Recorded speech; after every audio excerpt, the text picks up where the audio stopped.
A última palavra.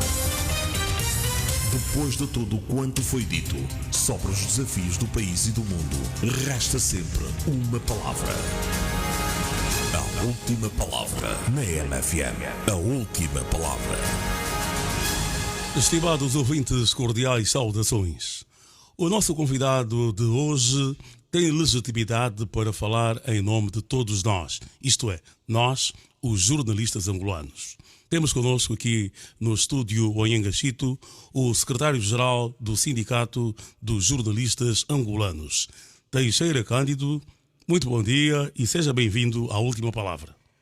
Bom dia, ouvintes da MFM. Bom dia, Alves, o Zeneto, como nós o chamamos. Obrigado pela oportunidade que nos dão para tecer alguns comentários sobre o jornalismo, sobre o sindicato. E já agora que estou no estúdio Onhangachito, lembro-me que agora, a semana passada, foi editado um dos seus clássicos, O Ministro, e acho que faz sentido fazer essa referência porque há gente interessada em perpetuar a memória dos nossos grandes escritores e está aí o livro disponível, muitos não puderam ler e felizmente faço essa publicidade gratuita porque não é, na realidade, é nossa obrigação fazer este. É nossa obrigação e também sublinhar aqui que o Paulo Miranda, no seu 10 para o meio-dia, tem dado um espaço quase todas as semanas às novas obras, novos livros, autores, editores, porque lê-se muito pouco em Angola, mesmo nós jornalistas lemos pouco, e sempre que há uma nova publicação ou uma reedição de clássicos como a obra de Onhangachito, é bem-vinda. O Ministro que foi escrito na década de 80, tão atualizado para o nosso contexto hoje. Tema para outro programa, porque não quero ser forçado a dizer que o ministro não mudou e talvez tenha piorado. Teixeira Cândido, chega ao fim do seu segundo e último mandato, depois de 8 anos consecutivos à frente do Sindicato dos Jornalistas Angolanos. Está a pensar num terceiro mandato? Não, de certo que não. Obviamente isso é uma maratona que cansa, obviamente, mesmo que de facto houvesse essa possibilidade nos termos estatutários. Eu, de facto, também não iria concorrer porque, deixa-me dar nota de que eu chego à direção do sindicato, não em 2015, apenas como secretário-geral adjunto, ou em 2015 como secretário-geral, mas venho já de outros 2 mandatos da Luísa Rogério. Lembro-me daquele famoso congresso em que o Ismael deixou o sindicato depois do seu único mandato. Sim, eu neste mandato da Luísa Rogério sou indicado para porta-voz dos sindicatos angolanos, portanto estou quase que há 20 anos na direção do sindicato. Primeiro 4 anos como porta-voz, depois fiz 5, 6 anos como secretário-geral adjunto e pronto, nos últimos 8 anos como secretário-geral. Portanto, tenho quase 20 anos de sindicalismo e acho que sim. É suficiente, temos que dar espaço aos outros para também agregar valor ao sindicato. No anúncio para o programa de hoje, para esta entrevista, nós dissemos, nós, a MFM, que o balanço final caberá à classe e, particularmente, aos delegados ao próximo Congresso. O Congresso será já agora no próximo mês de setembro. Sim, precisamente no dia 28 de setembro. Fazemos então o Congresso de Renovação de Mandatos, cujo lema do Congresso será o jornalismo é um bem público. A par do Congresso vamos fazer essa reflexão sobre a utilidade e a importância do jornalismo. Continuarmos a refletir, continuarmos a entender que o jornalismo é tão estruturante quanto, por exemplo, uma Constituição. Este mandato que está a terminar, Teixeira Cândido, foi marcado por factos e acontecimentos relevantes da história de Angola de modo geral e do jornalismo em particular, com incidência também sobre a postura dos próprios órgãos de comunicação social, também de modo geral, públicos e privados. Quais foram os aspectos mais marcantes, uma vez que neste mandato viu a transição de José Eduardo para o presidente João Lourenço? Que aspectos mais relevantes tem para, digamos que, caracterizar o seu mandato? Bom, eu entendo como estruturante para neste período em que estamos à frente do sindicato, o facto de termos conseguido eleger, nomear, designar a Comissão da Carteira Ética. Eu entendo que este é um dos factos estruturantes. Que é dirigida por Luísa Rosário, exatamente, a sua antecessora. exatamente. Como sabem, desde 91 nós tivemos apenas estatuto. Pela primeira vez, os jornalistas tiveram um único estatuto apenas 7 anos depois de se ter proclamado o multipartidarismo, 7 anos depois de se ter publicado a primeira lei de imprensa, o primeiro estatuto dos jornalistas que define quem é jornalista e quais eram os critérios para que alguém pudesse ser considerado como tal, é de 97, que foi um decreto 95/97. Este era um decreto, imagino que na realidade quem regulava essa matéria era o governo. E esse estatuto atribuía, por exemplo, à UJA a responsabilidade de atribuir carteiras profissionais. Não sei qual era o critério, mas como era um estatuto feito pelo governo, o governo, de forma arbitrária, entendeu que a competência de atribuir carteira profissional aos jornalistas era da UJA. UJA, União dos Jornalistas UJA, Angolanos. União dos Jornalistas Angolanos. Nesta altura, como sabem, o Sindicato dos Jornalistas Angolanos já existia há 5 anos, porque o sindicato surge em 92 e, ainda assim, o estatuto que surge em 97, o governo arbitrariamente decidiu atribuir esta competência à UJA, mas felizmente, digo felizmente, a UJA nunca atribuiu carteira profissional como tal. Tinha as carteiras de identificação como membros, mas nunca atribuiu carteira, nunca habilitou os profissionais nos termos desse estatuto, e tivemos que percorrer de 97 até 2019 para podermos ter pela primeira vez uma comissão da carteira ética, o órgão que habilita os jornalistas ao exercício profissional, quando todas as outras profissões surgiram já com as suas próprias ordens e que estas profissões ou estas ordens atribuíam carteiras profissionais, autorizavam os médicos, os advogados e todos os outros. Mas neste caso particular, Teixeira Cândido, qual será a explicação?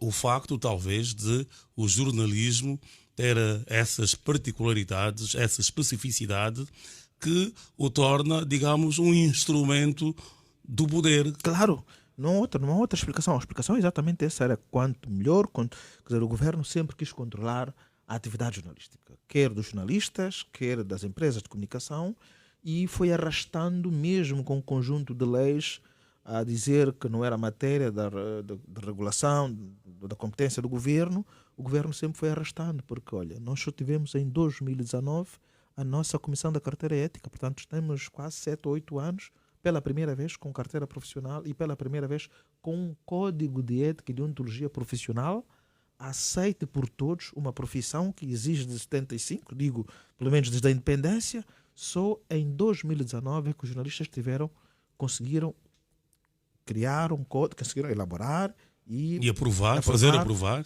um código de ética e de ontologia profissional. Há 7 anos que nós temos isso. Estamos a falar de aspectos relevantes do seu consulado. Exatamente. A constituição da Comissão da Carteira Ética é um dos passos. Outros também de grande relevância, até porque Teixeira Cândido termina o seu mandato com aquele sabor, vamos dizer, agridoce, pelo facto de um dos seus cavalos de batalha, que era a sede, instalações definitivas para ser a sede do sindicato, não ter sido concretizado, não é? Este é um dos nossos maiores fracassos, assumo publicamente, e não tanto porque nos faltasse alguma inteligência para podermos termos uma sede, mas simplesmente nunca encontramos predisposição das autoridades governamentais para poder, inclusive, conceder um terreno aos sindicatos angolanos.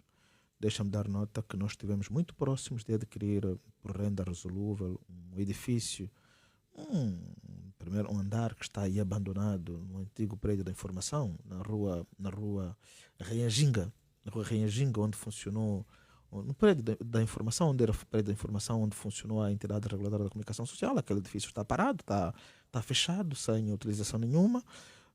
O património do Ministério das Finanças tinha-nos dado luz verde que podíamos, de facto, ocupar o edifício. À última hora, de repente, disseram que já não podiam, que tinha havido uma associação qualquer que tinha pedido anteriormente e afinal nunca houve.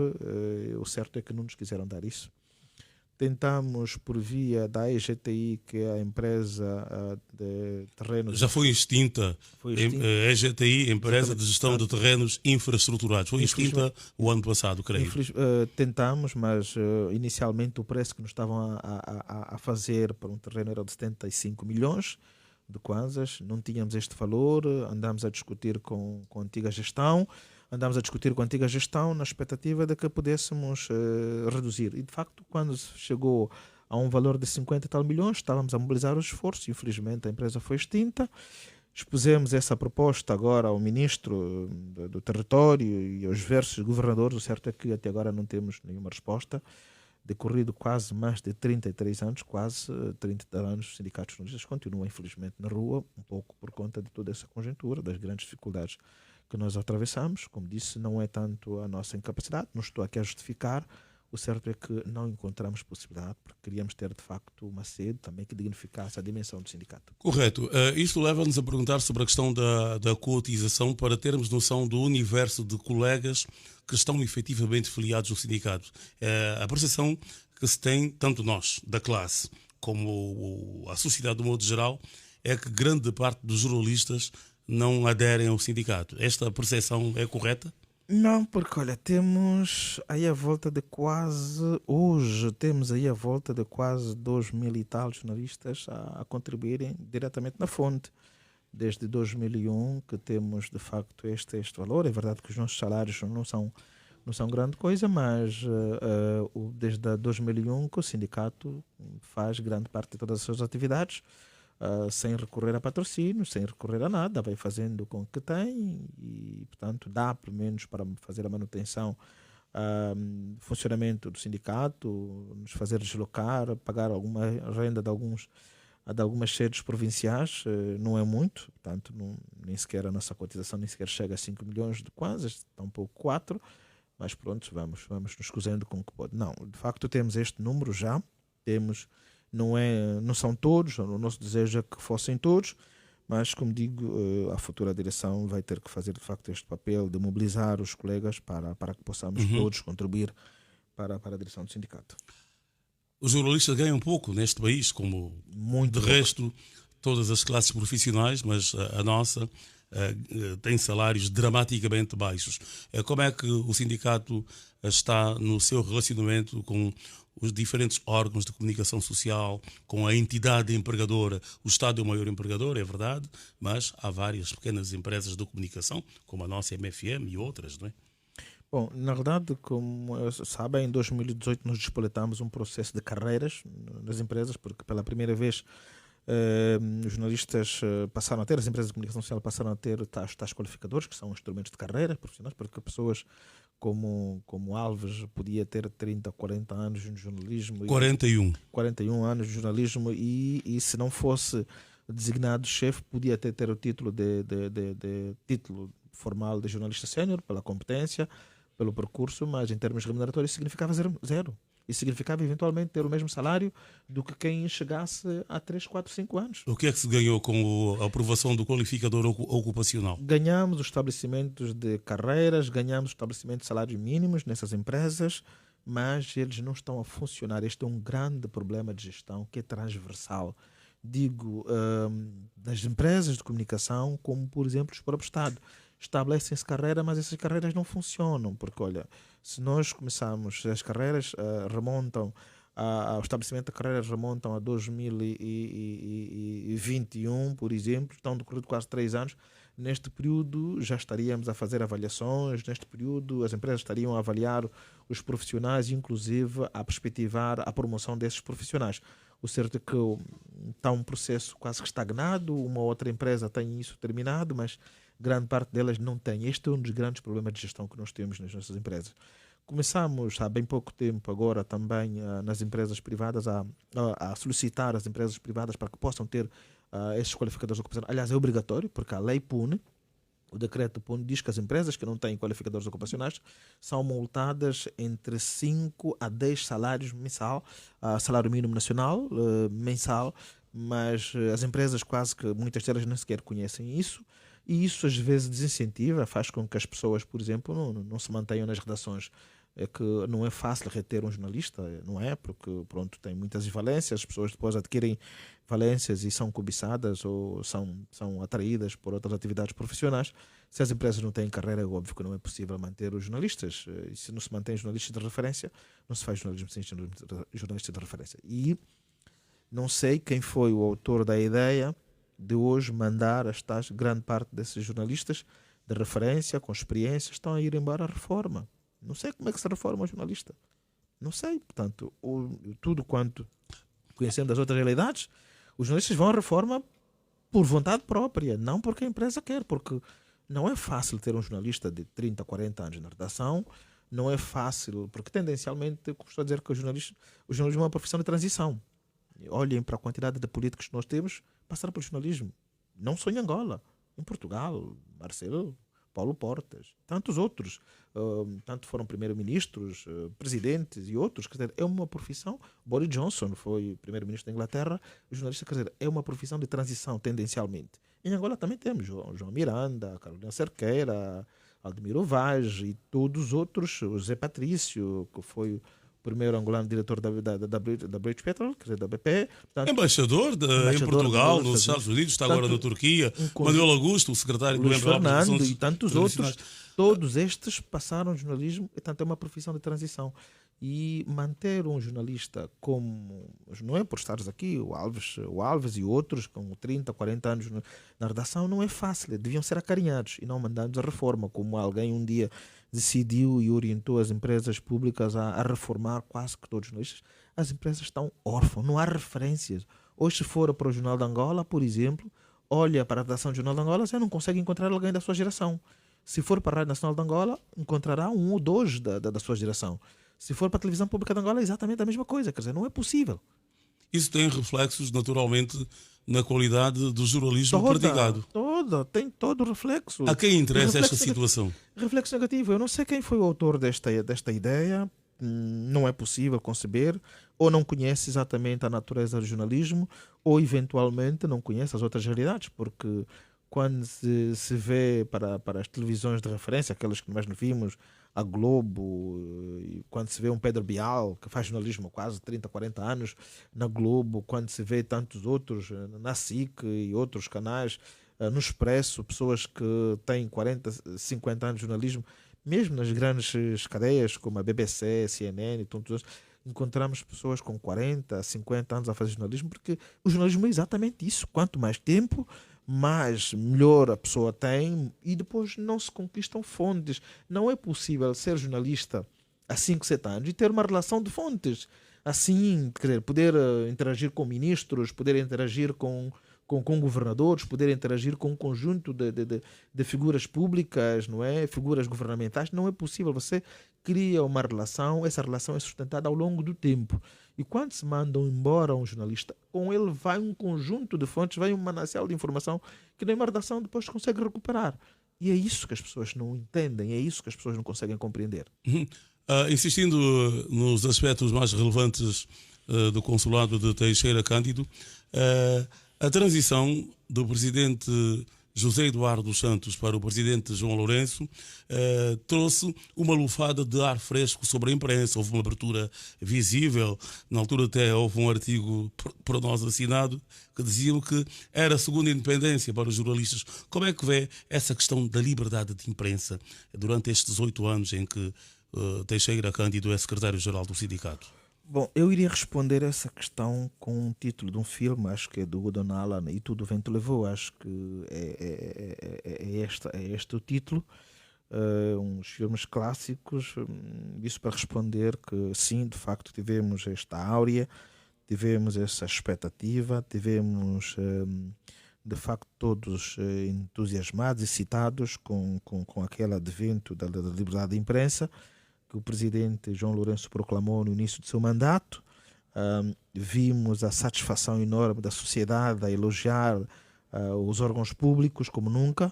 mas de repente tudo se foi embora. Não sei se foi o facto de se ter nomeado. Para mim, é verdade que muita gente faz também críticas porque entendem que à última hora o ministro João Melo depois tentou quase que controlar, inclusive, os órgãos, mas para mim foi um dos melhores ministros porque era uma pessoa com quem se discute tecnicamente, não é? Era uma pessoa com quem podíamos discutir tecnicamente o jornalismo. Mas, Teixeira, vamos só clarificar aqui uma questão. Quando falamos de liberdade do modo geral, aqui na MFM há uma liberdade razoável para a nossa realidade angolana. Estamos a referir-nos mais aos órgãos de comunicação social públicos, essencialmente, é nesse aspecto, não é?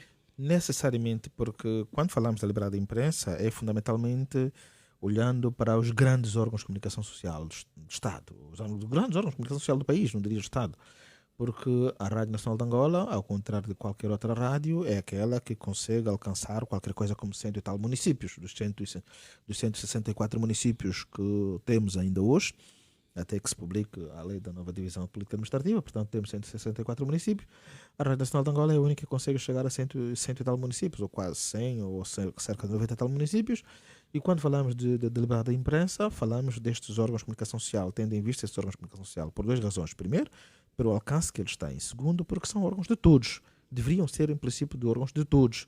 Deviam ser abertos a todos, a todas as sensibilidades, independentemente de serem sensibilidades políticas, económicas, da sociedade civil. Obviamente não temos isso nos órgãos públicos, e não temos isso nos órgãos públicos, como dizia, exatamente por conta da tutela, por conta da gestão quase que tripartida que se faz das linhas editoriais dos órgãos públicos. Tripartida como? Os gestores que lá estão nomeados, o Ministério da Tutela e outras forças estranhas, às vezes, bom, sabemos de pessoas da própria segurança do Estado, que às vezes interfere neste ou naquele posicionamento, naquelas matérias. Portanto, isso é público. Aliás, não sou eu que o digo. O ex-presidente do Conselho de Administração da Televisão Pública de Angola, José Guerreiro, tem uma obra no qual diz exatamente isso. Portanto, não sou eu que o digo, está lá.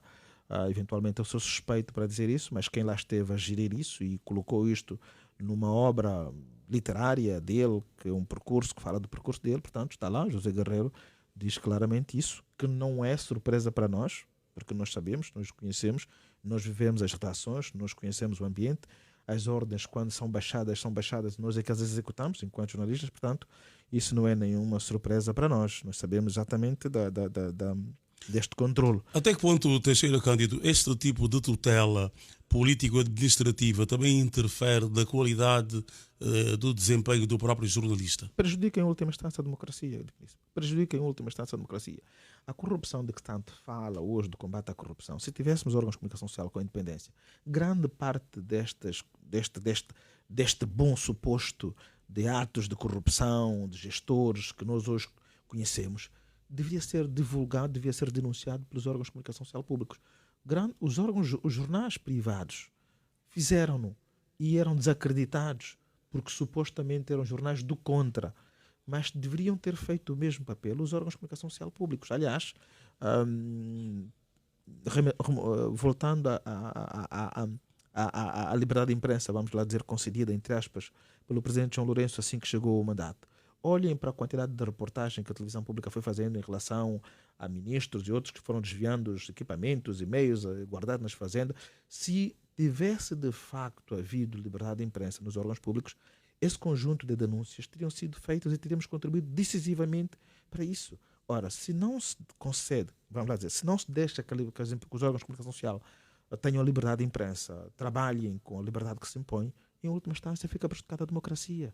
Não somos jornalistas que ficam prejudicados. É a nossa própria democracia que fica atrasada e depois o que acontece? O que acontece é que, por tão desacreditado que os órgãos de comunicação social público fundamentalmente estão, o que acontece depois? O Estado tem que gastar dinheiro para fazer passar a sua mensagem na Euronews, para fazer passar mensagens nos Financial Times, para fazer passar mensagem nos grandes órgãos de comunicação social, porque os órgãos públicos não são capazes de mobilizar as pessoas e não são capazes de mobilizar os angolanos, em última instância. Portanto, é verdade que o Estado também está preocupado com a imagem externa, mas estamos aqui a olhar fundamentalmente para a imagem interna, para a credibilidade dos próprios dos órgãos de comunicação social. Não temos. E não temos porquê?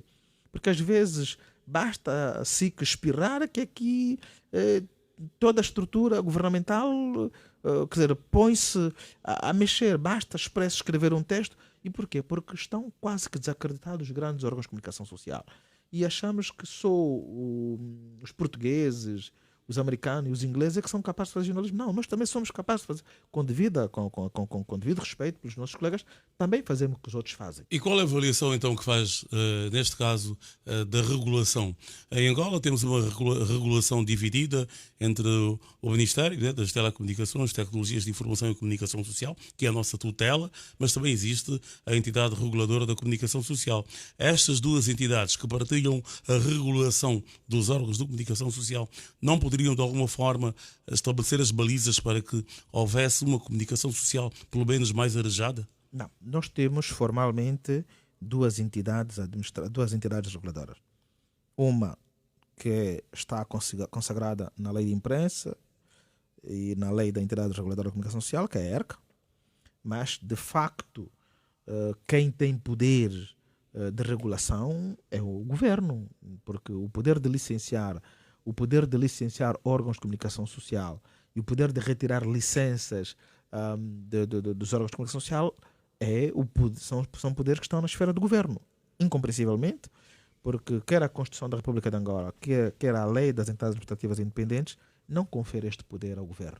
Diz, por exemplo, o artigo 120, a linha D, Semana numa Traiçoa. Que lei convém repetir? Repito, primeiro temos a Constituição em primeira instância, depois temos a Lei das Entidades Administrativas Independentes, que é uma lei quadro, que é na realidade ela que estabelece os princípios.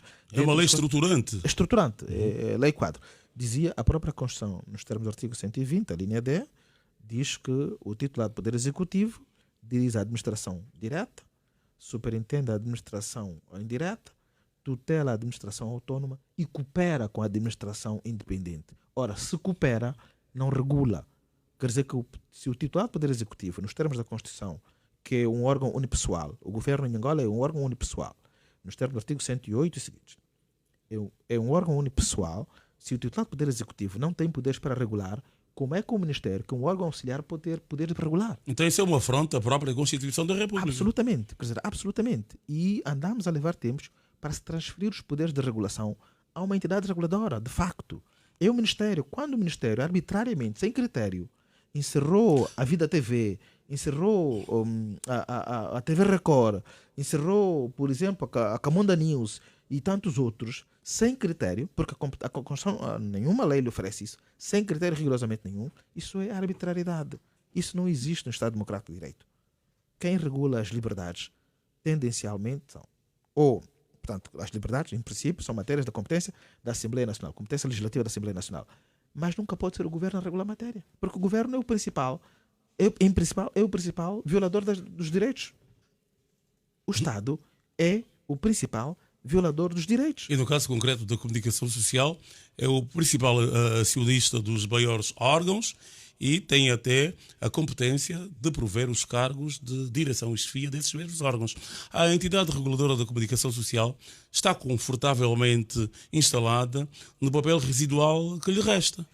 Não tem como, porque é este o papel que o governo quer conferir à entidade reguladora da comunicação social, portanto, sancionar por violação do direito de resposta e fazer aqueles comunicados de recomendação, ou seja, mudou o nome, mas mantivemos o Conselho Nacional de Comunicação Social que surgiu em 92. Portanto, hoje o que a ERCA faz? Faz recomendações. E essas recomendações, se não forem acatadas, qual é a sanção? Zero. Sim, mas também a estrutura da ERCA, sendo uma emanação da Assembleia Nacional, em que há uma representação partidarizada, de alguma forma fará, e como tem feito, recomendações ou deliberações favoráveis ao partido do governo. Normalmente, aquilo é uma extensão, aquilo é longa mano do partido. Quer dizer que outra questão seria, digamos que, alterar a própria lei que constitui a entidade reguladora. Mas também. É obrigatório nos termos da lei quadro, desta lei de base das entidades administrativas independentes.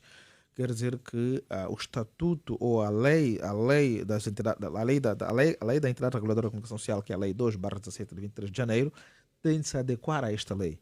E adequar-se a esta lei pressupõe transferir as competências para a entidade reguladora, para esta entidade, e mudar a designação, conformar a designação, a forma de designar, porque quem hoje passa a designar é a Assembleia Nacional, mediante o concurso curricular, portanto já não será provimento por via dos partidos políticos, nem coisa parecida, e tem que se conformar tudo isso. Tem que se conformar tudo isso a esta lei. Infelizmente, quase que o mandato da entidade reguladora terminou há quase 2 anos e continuamos a ter uma entidade reguladora como social, sem capacidade de funcionar, sem recursos, sem um estatuto remuneratório digno. À altura, quer dizer, imagina, quem regula o mercado tem um salário de 600 mil quase. Como é que é possível isso? Eu que regulo empresas que movimentam milhões, isso não existe. O que existe é o seu consulado, que está a chegar ao fim, e estamos aqui a ver alguns dos aspectos marcantes. Estamos a falar da relação do sindicato com as várias entidades empregadoras da comunicação social e falou do acesso às fontes de informação. Há um problema, não apenas porque as redações vão sendo desprovidas de jornalistas mais tarimbados, mas é uma relação difícil e nós sentimos no nosso dia a dia. Eu, felizmente, ainda estou no ativo. E a relação com as fontes de informação, digamos que as fontes oficiais não se remetem à obrigatoriedade de responder às solicitações da imprensa. Terrível. É um cancro que nós temos. E eu tenho estado a dizer que um dos principais maus exemplos é não termos na presidência, por exemplo, os principais órgãos de comunicação social do país. Quer dizer, aqueles órgãos com grande audiência, com referência. Quando diz da presidência, na cobertura das atos presidenciais. Na cobertura das atividades presidenciais. Aliás, ontem houve uma reunião do Conselho da República. Não há jornalistas que não sejam dos órgãos públicos, mais um ou outro órgão de comunicação social que vai surgindo por conveniência tem acesso, por exemplo, às atividades presidenciais. Isso não existe. O Presidente da República é o Presidente do Estado, é o chefe do Estado. Qual é o critério, a propósito? Não há nenhum critério objetivo, porque a lei de imprensa que regula o acesso às fontes é clara em relação a essa matéria. Todas as autoridades, todas as atividades públicas são de interesse público. Sendo de interesse público, o que a presidência devia ter feito é requerer o credenciamento de um ou outro jornalistas para estar acreditado junto à presidência da República. Os grandes órgãos de comunicação social têm de estar lá. Então, como é que a MFM não está lá? Como é que a Eclésia não está lá? Como é que a Rádio Despertar não está lá? Como é que estes ouvintes, quer dizer, fala disto, como é que o Novo Jornal não está acreditado? Como é que a Expansão não está acreditado? Quer dizer, como é que estes órgãos de comunicação social não estão acreditados junto à presidência da República? Como é que é possível? Como é que eu tenho de me submeter? Como é que eu tenho de permanentemente retomar as declarações na televisão pública de Angola, na Rádio Nacional de Angola, na Angopo, no Jornal de Angola, por exemplo, se eu posso ter um jornalista lá? Como é que é possível? O presidente é quase como omnipresente no nosso contexto. Omnipresente no sentido de que tem um conjunto de poderes, quer dizer, tem a sua ação, o raio da ação é tão enorme que toda a gente quer ter lá jornalista a cobrir as atividades do Presidente da República, mas infelizmente não temos. E quando dissemos, os ministros são sagrados em Angola, não vão aos debates, não vão às televisões. Esta situação depois é transportada até o nível do governador provincial, então, administrador municipal. Estamos a falar da divisão política administrativa, uma iniciativa do governo, legislativa do governo, e os ministros não vão para os programas, não vão para as rádios, não vão explicar, não aceitam explicar. É que enviam inclusive deputados que são legisladores. O deputado legislador não é o proponente da iniciativa, mas o governo, que tem conhecimento, que tem dados, que tem de facto a rácio da proposta, não aceita ir para os debates que não seja na televisão pública de Angola, da Rádio de Angola, onde quase que vai lá fazer comício, passo a expressão, com devido respeito pelos meus colegas. Portanto, agora, vir para o programa do Zé Neto, ir para os outros programas que discutem essas matérias sem aquela solenidade, sem aquele formalismo, não aceitam. Não aceitam porque são sagrados. Quer dizer, quando você vê na televisão, nas outras televisões, em Portugal, o ministro vai explicar, vai para um debate normal, um deputado, o presidente da bancada parlamentar, vai ao debate, vai discutir, vai explicar aos cidadãos a rácio das propostas, das leis. Aqui é sagrado, é difícil. Nenhum governador vai aos debates. E quando vai para falar das suas atividades, não para debater, não para discutir. Ninguém explica rigorosamente nada. Isso remonta de 75, quer dizer, vem de 75. Tivemos lives de alguma abertura, mas isto continua assim. E é também o problema, já que falou da dupla dependência em termos de regulação, mas do papel exclusivo atribuído ao Ministério, há o problema das barreiras que existem por força da lei vigente para a constituição de órgãos, para o licenciamento de rádios, por exemplo.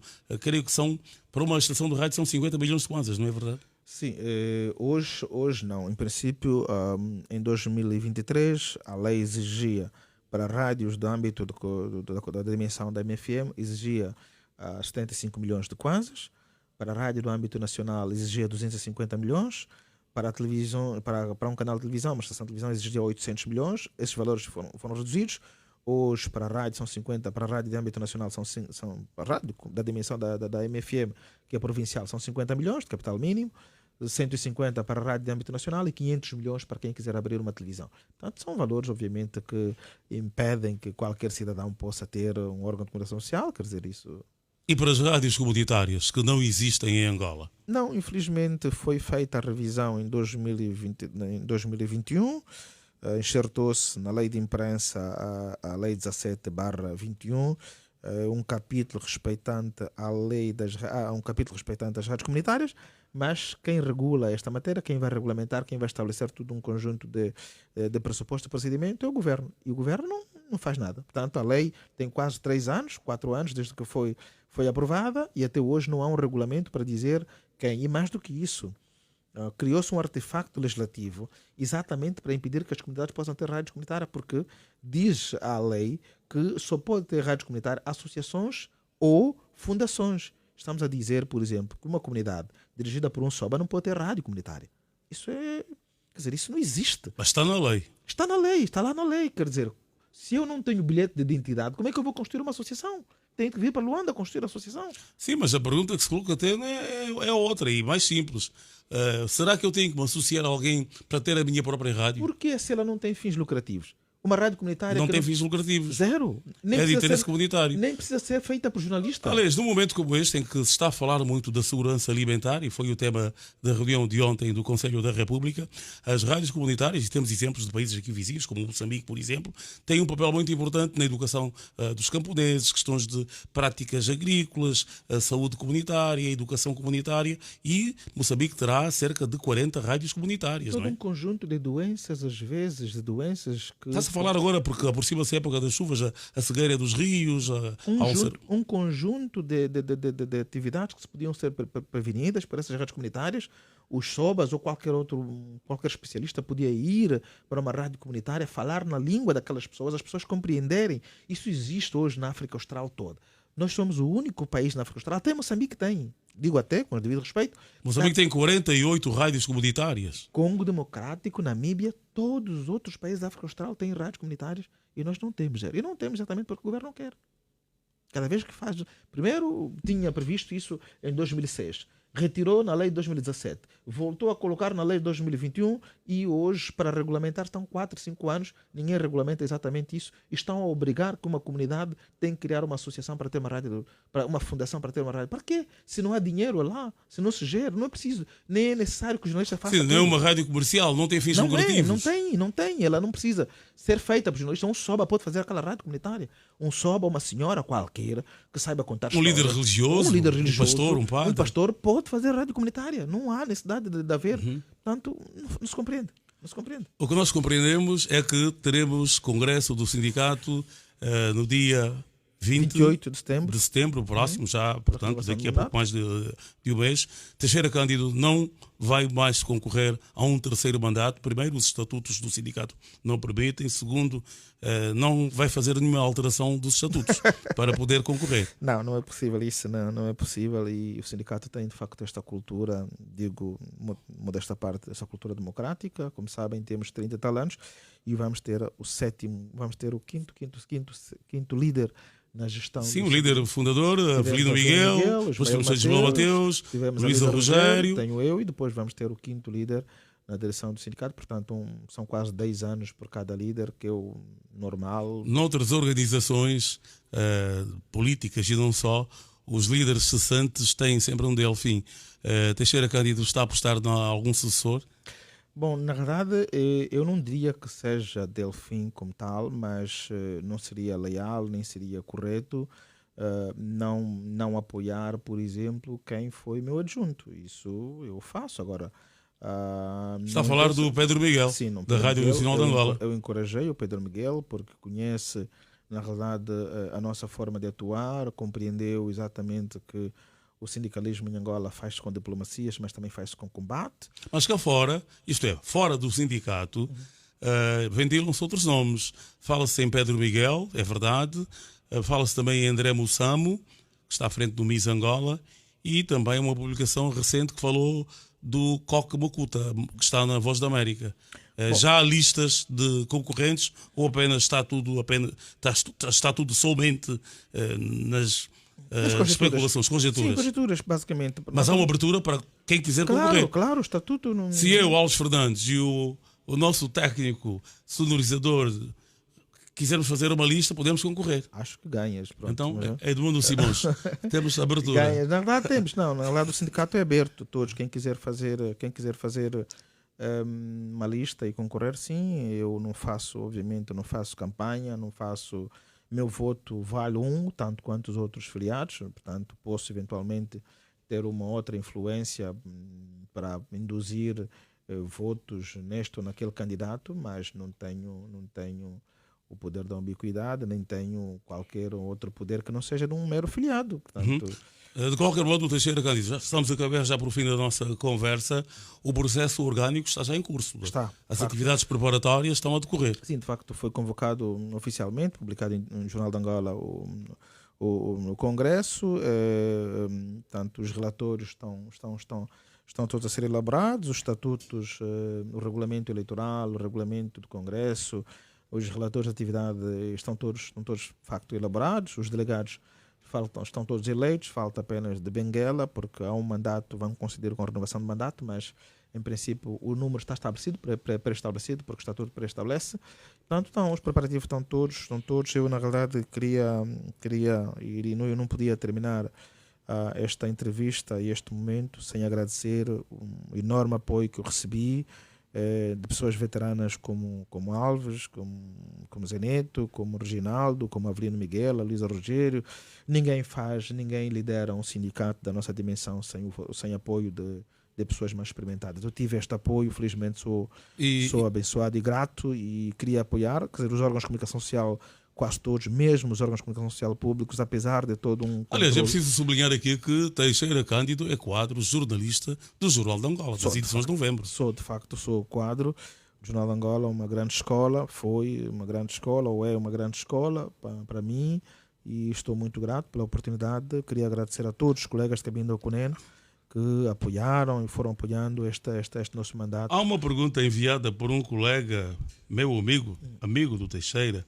Como é que o Teixeira Cândido deixa os cofres do sindicato? Bom, os cofres do sindicato refletem... Não deixa os cofres vazios, como terão ficado outros cofres. Não, deixa-me dar nota de que os cofres do sindicato refletem aquilo que é a nossa capacidade salarial. Nesta altura estamos a prever um congresso com um custo de quase 12, 13 milhões, e 12, 13 milhões é o que nós temos na conta. Basicamente, nesta altura temos aí quase 12, 13 milhões de kwanzas, e é exatamente isso que vai suportar o congresso. Tentamos fazer aí alguns pedidos.